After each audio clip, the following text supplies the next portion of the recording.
Thank you, Pastor. At good morning. Good morning po. Blessed morning. I really requested talaga this time dahil meron akong verse na inaalagaan sa puso ko. Siguro 2 buwan na dahil ang dami kong challenges sa aking ginagampanan saan-saan man. So I always say to the Lord, fix my eyes unto Jesus, the author and perfecter of my faith. So araw-araw po yan tuwing may mga bagay-bagay na, ay gusto ko nang bumalik talaga. Palagi ko yan sinasambit sa sarili ko, Lord, kailan mo ako ibabalik sa mas simpleng buhay? And of course, God's timing po. Perfect plan, sabi nga po ng ating reading kanina. Bago po ako magsimula, tayo po'y manalangin. Ama namin sa langit, isang makapangyarihang Diyos sa buhay namin. Salamat Lord sa araw na ito, December 29, 2 araw na lang Lord sa pagtatapos ng taon na ito. O Diyos, dalangin namin na sa oras na ito, Lord, ako ay gabayan mo sa aking ibabahagi, O Diyos. Samahan mo ako, Lord, para, Lord, magiging klaro ang aking pagbabahagi na ang kadalinuhan, Lord, ay manggagaling po sa inyo sa pamamagitan po ng iyong banal na Espiritu. At kung mamarapatin po ng aming pastor, ay dadagdagan po niya sa magiging kakulangan ng aking pagbabahagi. Alam ko, Lord, na ang iyong salita lamang, Lord, ang aming panghahawakan sa oras na ito. Sa aming huling linggo ng aming pagsasama bilang iglesia. Lord, we aspire for your presence. In Jesus' name we pray. Amen.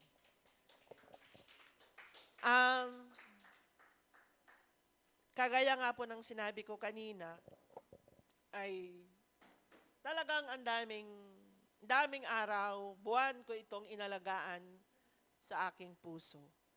And then I can remember, itinuro na ito ni Pastor, yung fixing our eyes to Jesus, the author and perfecter of faith. Alam ko, ang ginamit ni Pastor na word is, we gaze upon Jesus. We gaze. Tandang-tanda ko yung tinuro ni Pastor na yun. Matagal na itinuro ni Pastor. But, itong verse na ito in Hebrews 12:2 ay gusto ko din, ginamit ko ito dahil kailangan kong manatili. I have to fix my eyes to Jesus. I have to focus to Jesus because I want to keep my faith. Ayokong sumabay, ayoko ding maiwan. I always want to walk with Jesus. Yung writer ng Book of Hebrews ay hindi sinasabi kung sino siya. Sabi nila ay si Paul. But doon sa binasa po kong background, mamaya sasagutin ni Pastor kung sino yung writer. Kaya sabi ko, tutulungan ako ni Pastor later on. But, bakit nasabi po ng writer na looking into Jesus? Bakit? Let me start in Hebrews chapter 1.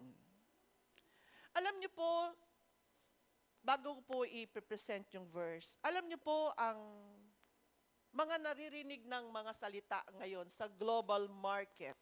Alam to ni Sister Michelle, ni Sister Mean, sustainability. How are you going to sustain economic stability? Bakit? 2025 would be a year of hunger. Sinabi na yun ni Pastor Yan last year, 2024 would be a year of hunger. May pambili, walang mabili. But in Hebrews 1, simulan ko po sa verse 1, God, who at sundry times and in diverse manners spoke in time past unto the fathers by the prophets, had in these last days in verse 2 spoken unto us by His Son, whom He had appointed heir of all things, by whom also He made the worlds. In verse 3, tignan po ninyo.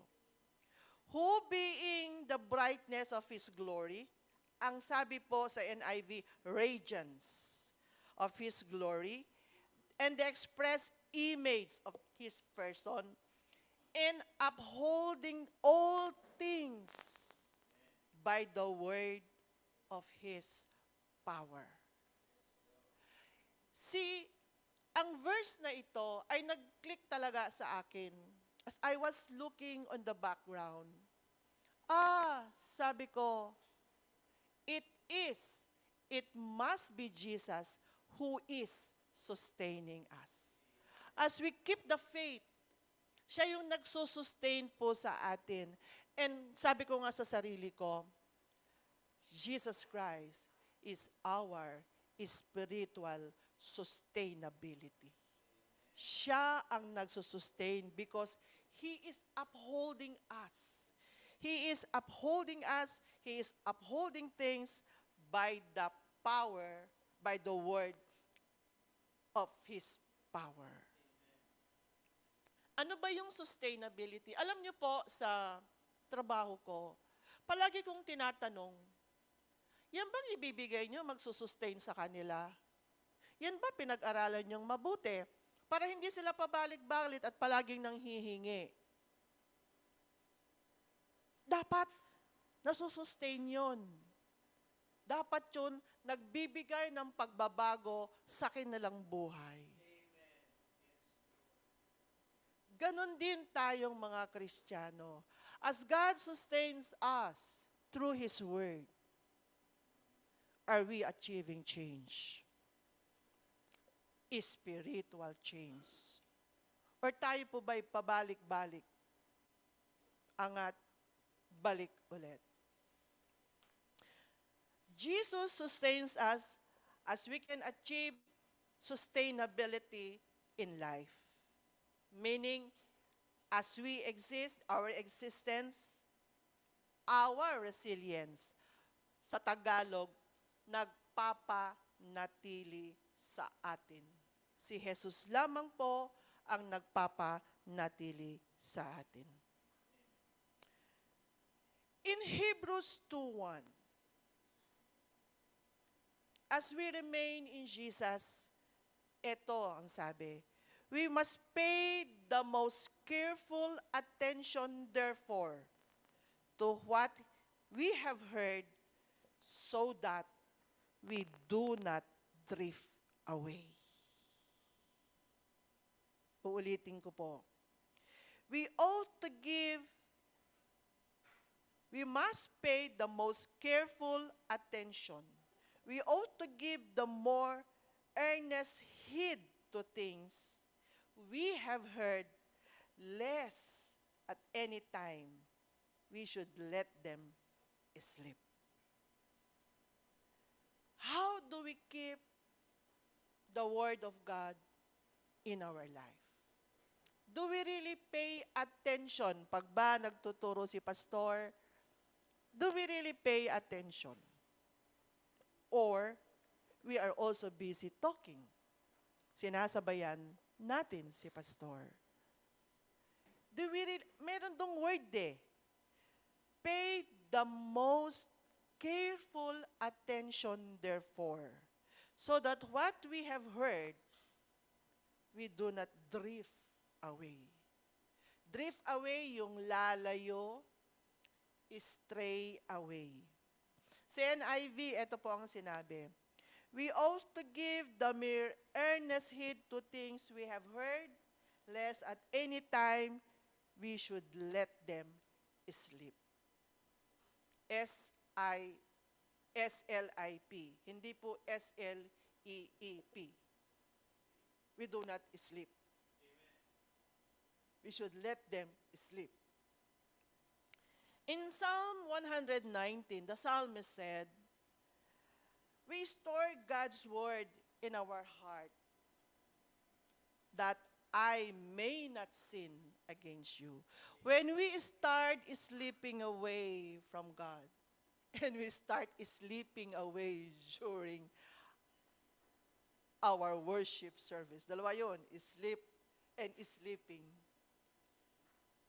there is always the possibility na tayo ay nagsisimula ng magkasala sa Diyos. In Proverbs 7:3, the writer said, bind them on your fingers, write them on the tablet of your heart. Meaning, ang salita ng Diyos ay hindi lang siya dapat head knowledge. Hindi lang siya kaalaman. Ito ay nagagamit sa buhay. Kung ito ay nakasulat sa ating puso, palagi natin itong natatandaan. Our heart would always speak for us. In Psalm 37:31,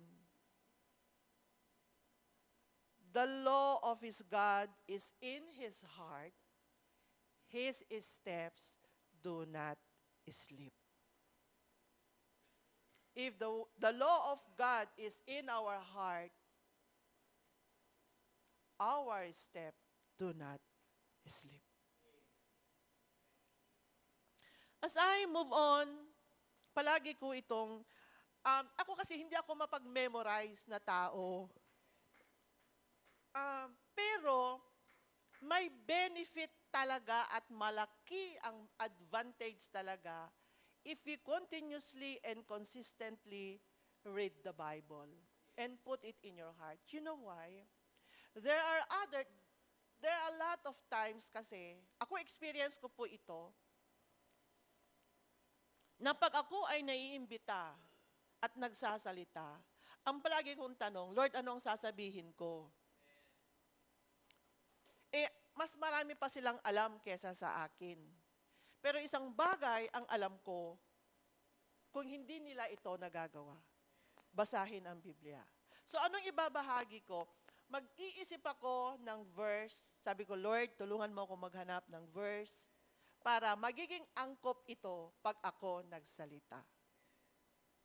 Si Brother Louie nga, pinagtatawanan niya ako kasi kasama ko yan sa BJMP na nag-award last 26, nung December 26. I am not feeling well, pero sabi ko, Lord, I have to go there because I want to share.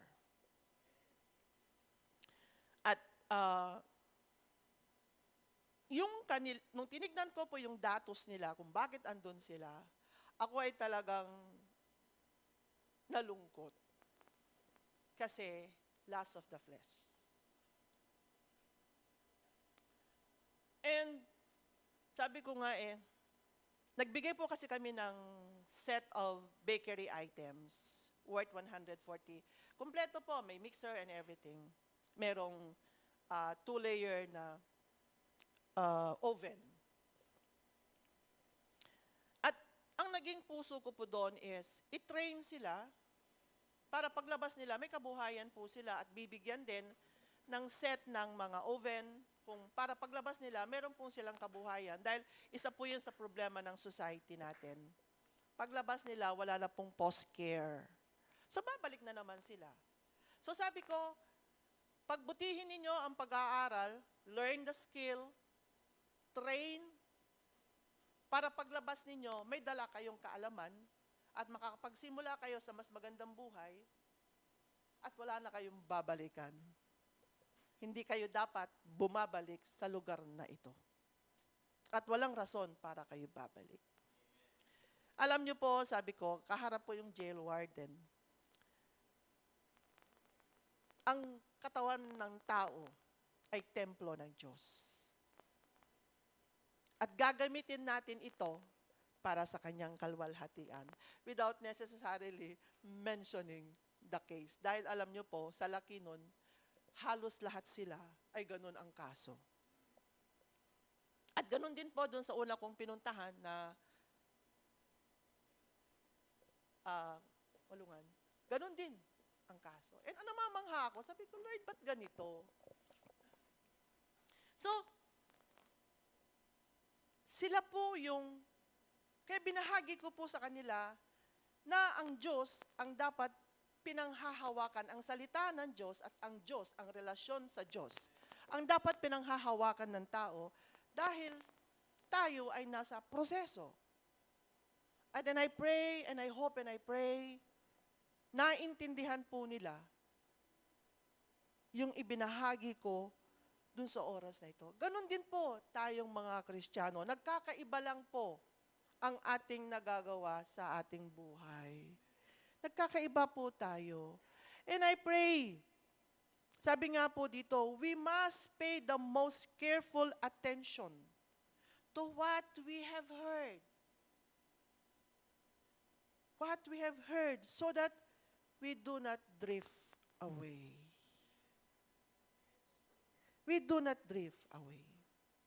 In Hebrews 3:1,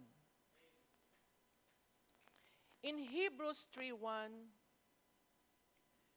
wherefore, holy brethren, partakers of the heavenly calling, consider the apostle and high priest of our profession, Christ Jesus. Sa NIV, ang sabi niya, fix your thoughts unto Jesus.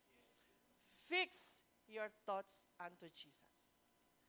As I move on po, when we have the Word of God in our heart, it teaches us to fix our thoughts to Jesus. But when we read other things, yun ang magiging focus natin. Yun ang magiging focus natin. Alam niyo po, ngayon ko lang nakita din, at gusto ko pong ibahagi yung mga succeeding verses. Dahil napakaganda po, dahil it reflects, it goes back to the life that the Israelites had for 40 long years. Ang sabi ng Diyos, in verse 7, Wherefore, as the Holy Ghost said, today, if you will hear His voice, harden not your hearts. Kung napapakinggan natin, nababasa natin ng salita ng Diyos, harden not your hearts, as in the provocation, in the day of temptation, in the wilderness. Ito po yung 40 days ng buhay ng mga Israelites in the wilderness. When your fathers tempted me, ang ibig pong sabihin tempted, tested me, prove me, and saw my works for 40 years. Therefore, I was grieved with that generation and said, they do always err. Nagkakamali sila sa kanilang mga puso. And they have not known my ways. Ilang taon na tayong Kristiyano? 40 years that God has shown to the Israelites how powerful He is, how great provider He is. For 40 long years. God sustained them for 40 long years. Yet, they do always err in their hearts. And they have not known my ways. Tayo, binilang ko nga Christian ako nung 28. 18 years old ako, nakipagpantintero, nag-asawa ng hindi Kristiyano, naging Kristiyano nung nagkaanak kami. Ilang beses ako nagpaalam kay pastor para, Pastor, uwi na ako sa Isabela dahil ayoko na. Dahil nakikipag-usap ako sa isang makibaka. At hindi ko malaman kung saan mag-i-end yung aming away. Dahil hindi ko na naiintindihan. How many long years that I have wasted my life. Sabi ko, Lord, I am 30 years married already. But ilang taon dun, Lord, na ako ay nakinig sa'yo at have learned your ways. Alam niyo, nung nabasa ko itong verse na to, tuwang-tuwa ako. Sabi ko, kami kaya sa church, pataasan kami ng number of years. Si Pastor, ilan taon kaya si Pastor? Si Pastor Rico. Sino na lang umabot ng 40 years? Wala pa po, Pastor, Oh, 40 years? Oh, si Pastor, 40 years. Pastor, nakalimutan ko na. And I pray, and I know, Pastor, you have learned the ways of God. O, sino pang sumunod kay Pastor? Wala na. Mga 30 na. So, yun po yung sinabi ng Diyos sa mga Israelites. They always err in their hearts. And they have not known my ways. Why? Because they drifted away. Nakikita lang nila yung mga material na nararanasan nila sa Diyos. Hindi nila nakita yung relasyon na ibinibigay ng Diyos sa kanila. What God is offering to them so that they have to move in the wilderness for 40 long years. And yet, they have not known my ways. Tayo po kaya, ilang taon po tayong Kristiyano, may natutunan ba tayo sa Diyos? Therefore, as I move on to my key verse, let us therefore fix our eyes on Jesus, the author and perfecter of faith. Ang sinasabi po dito, a writer ng Hebrews, ang pine-perfect po ng Diyos ay hindi yung katauhan natin. He is in the process of perfecting our faith. Because the Lord knows how frail we are. So, we have to do our part. We have to be a willing partner of Jesus. And that is to gaze upon Him. And that is to look unto Him. And that is to fix your eyes unto Him. Without that kasi, walang magagawa din ng Diyos. Hindi rin siya nagpipilit. Kung ayaw niyong tumingin sa Kanya, ayaw nating basahin ng Biblia, how can change takes place in our lives? Kahit sa mga simpleng bagay sa buhay, ang palagi ko ang sinasabi, at ako ay talagang, aaminin ko po ito, nagalit talaga ako. Nahuli ko kasi at nalaman ko, may mga staff ako na naglalaro ng ML sa loob ng opisina. Pinagbabawal ko yan, even break time. As long as you are inside the office, you cannot play. And you are not supposed to play. Why? You are giving the devil a foothold of idleness. Simula lang yan. 15 minutes, hindi nakatingin si ma'am. 30 minutes, pahaba-haba na yan. At hindi ako naniniwala kako na wala sa mga regular employees ang naglalaro. At nalaman ko din kung sino. Pero siyempre, deny to the death yan. Deny to death yan. Yun yung sinasabi ko, hindi ko pagbibigyan ang pagkakataon na siya ay makasingit. Dahil, ano yan? Idle time yan. And we know very well that an idle mind is the devil's workshop. It's the devil's workshop. So, talagang nakita nila na paano ako magalit pag ganyan ang inyong ginagawa. Ibig sabihin pala, ay hindi kayo nagtatrabaho ng tama sa loob ng opisinang ito. So, as we fix our eyes to Jesus, as we continue to look up to Him, remember, there is a change. Bibigyan po tingnan natin po, and I hope Pastor will help me on this later on. The life of Peter, John, and Paul.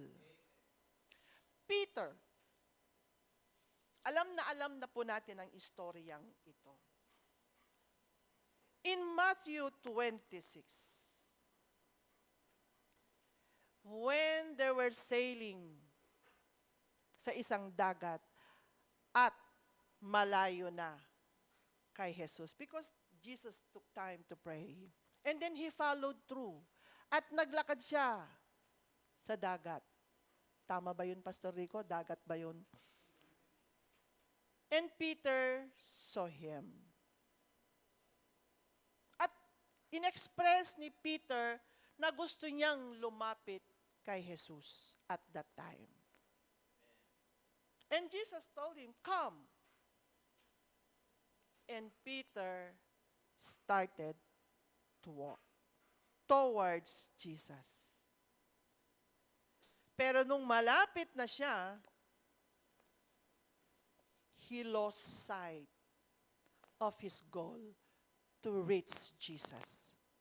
At nakita niya yung mga naglalakihan at naglalakasang hangin. He got afraid and he started to sink. Jesus immediately caught him. Lapit na, Jesus as man, hindi naman siya yung magic na ang haba ng kamay. Di ba? Merong ganung movie? Shoop!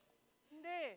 Imagine, Jesus was already near to Peter because he immediately caught him. Nawala si Peter doon sa focus niya, doon sa gusto niya. That is to reach Jesus. Peter again. Si Peter kasi napaka-aggressive. Kung sa empleyado yan, napaka-proactive sumagot. Di ba? He has always an answer to every question that Jesus would ask. Saka marami siyang nasasabi. But Peter, during the moment of Jesus, he denied him 3 times. So hindi na naman niya na-sustain yung kanyang paniniwala kay Jesus. And we all know he went back into the business of fishing. Even when Jesus showed them, even Jesus showed to him to become fisher of man. Let's take a look at the life of John. John the Beloved. Si John, kung titignan natin the book of John, ang sabi nga nila is parang superior na book. Pero hindi. Halos pare-pareha sila. But, yung book of John kasi, napaka-detalye. It's full of details. And when you're gonna read the book of John, makikita natin na si John, napaka-consistent niya. Na-sustain niya yung pananampalataya niya, yung pagkakilala niya kay Jesus. So that when Jesus rose from the dead, ito pa yun isa, tutulungan ako ni Pastor kung tama yung pagkaunawa ko, Pastor. Sa John 20. Sa John 20, tatlo silang nakaalam na wala na si Jesus sa tomb. Mary Magdalene, tama, Pastor? Peter and the other disciple. Ang unawa ko doon, it's John. Tumakbo sila para tignan. Naunang tumakbo si John, pero hindi siya pumasok sa tomb. Nakita lang niya, andun yung damit, andun yung headdress. But Peter immediately get inside the tomb. At nakita din nila, pareha sila ng nakita. Nung pumasok si John, and he saw it, and believed that Jesus has indeed rose and risen from the dead. Wala na siya to. So John, all throughout, nanatili siyang naniwala, nanatili siya sa kanyang pagtitiwala at paniniwala kay Jesus. And believe. That is in John 20.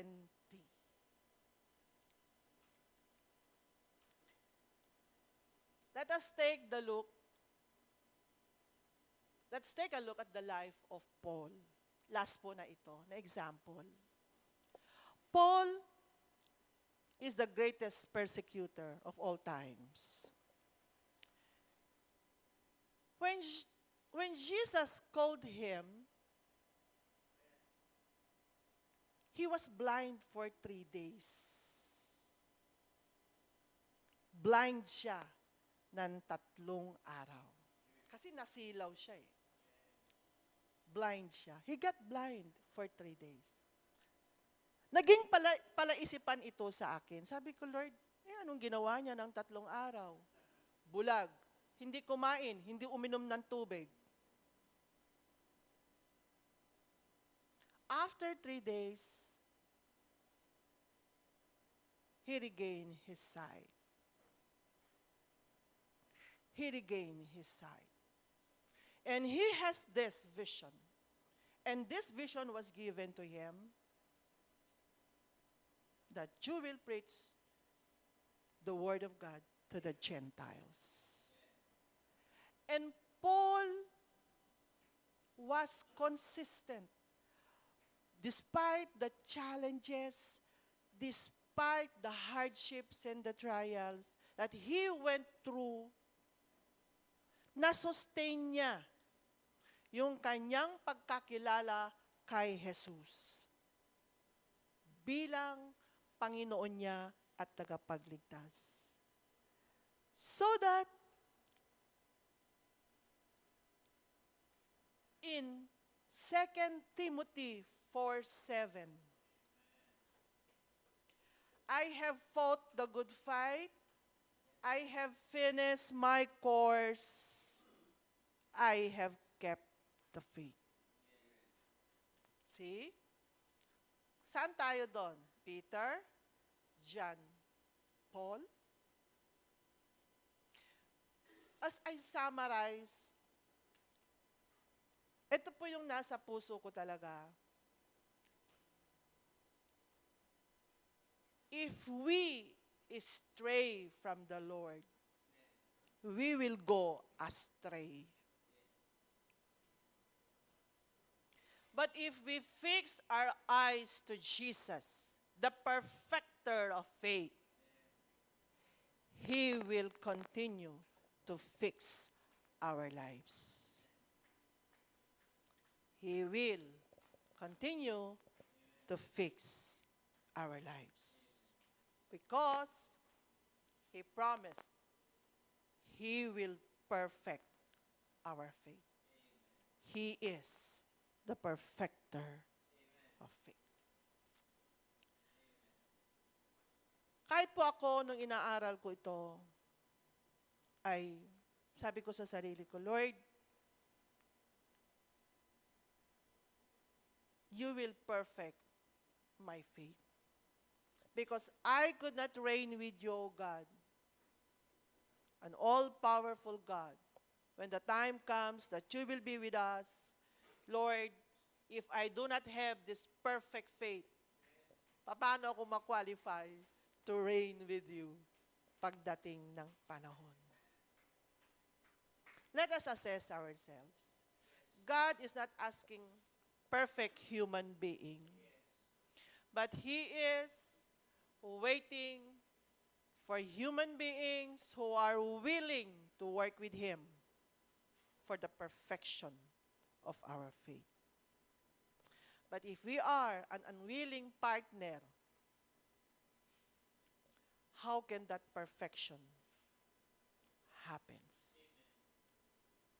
Sa Bible po, hinalap ko yung word na perfect, maturity, completeness of faith.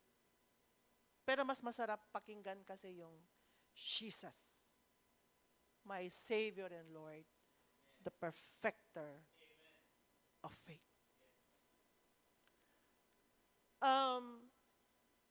Alam ko po, magagamit ko ito dahil may bago po akong assignment. Pastor, ibabalik na naman ako sa regional office. And nagtataka ako bakit ako ibabalik, Pastor.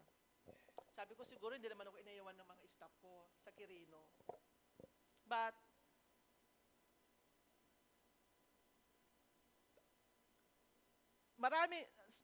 some of them are looking forward to work with me.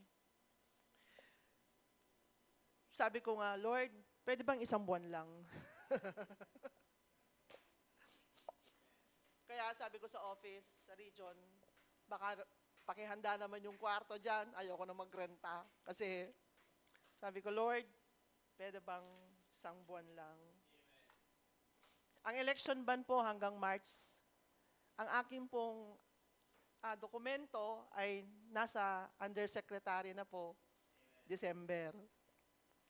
Nung bumisita kami ni Brother Louie kay undersecretary, wala po siya because he got sick. Sabi ko, but kung Lord, doon sa region ay makakabahagi pa ako ng iyong salita at marami bang pagkakataon, let it be, Lord. If this is the only way that I could share your word, O God. Actually, ang kalahati doon ayaw sa akin. Kasi,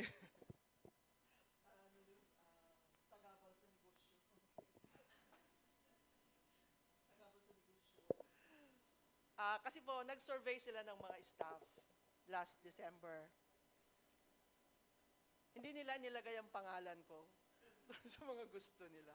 Ako naman ay nagpapasalamat kasi sabi ko, Lord, baka naman ibabalik mo ko sa 4A na okay din lang. Pero ang may gusto po sa akin, doon sa mas malaking probinsya. That's my home province. Ayoko din po yung sana, hanggat maaari. Kasi alam ko na mangyayari. But then, it was decided na ilagay nila ako sa region. It would be another life for me. But I pray I would continue to fix my eyes to Jesus, the perfecter of my faith, so I can overcome the challenges of working up close and personal with the RD and the ARD. Lord, again, maraming salamat, O Diyos, tayo po'y manalangin. Sa pagkakataon, Lord, na ako po'y makabahagi ng iyong salita. Dalangin ko, Lord, na na i-share ko po to ng maayos at tama. At dalangin ko po, Lord, na kung ano man ang kakulangan, madadagdagan po ni Pastor Ed para sa mas mataas na pangunawa. At magkaroon po ito, Lord, ng kabuluhan sa aming buhay. I know, Lord, your word will not return void. I know, Lord. At salamat, Lord, sa pagkakataon muli as we continue and I continue to glorify you in my heart, Lord. At alam mo, Lord, ang puso ko na paglingkurang ka. Kahit malayo po ako sa lugar, alam mo yun, Lord. Gustong gusto kitang paglingkuran. Dahil a cloud of witnesses, a cloud of testimonies that I have seen and have proven, mahal mo ang iyong mga anak. Salamat, O Diyos, as we recall our good life, as we recall also the not so good, Lord. Praise God, Lord, our church continue to fix our members, our church workers, continue to fix their eyes, our eyes, unto you, Jesus, the perfecter of faith. Salamat, Lord. In Jesus' name we pray. Amen.